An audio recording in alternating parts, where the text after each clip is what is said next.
तिथं शिवम आहे, तिथं मस्त स्वप्नील आंघोळ करतोय.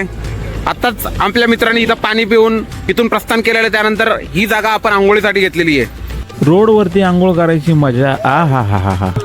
दत्तांच्या ठिकाणी आल्यानंतर आपली दत्तांच्या श्वानांचं दर्शन झालं गिरनारच्या प्रमुख मंदिराकडं, म्हणजे हेच ते ठिकाणी मित्रांनो या ठिकाणी की ज्या ठिकाणी महाशिवरात्रीच्या दिवशी 5 साधू आंघोळ करतात.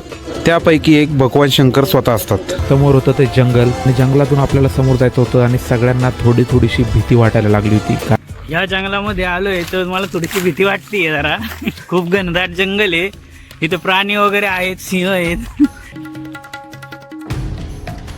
भीतीदायक असा जंगलाचा प्रवास करून आपण फायनली पोहोचलो होतो काश्मीरी बापूंच्या आश्रमाकडे, जे गिरनारचे सिद्ध संत होते आणि त्यांची आयु कुणालाच माहीत नव्हती. काश्मीरी बापूंच्या आश्रमामध्ये दर्शन झालेलं आहे.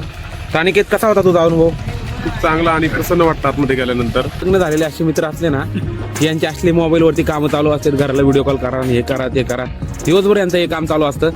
अरे बछडू, याने आता व्हिडिओ कॉल बंद नाही केला त्याला मी पाण्यात ढकलून देणार आहे.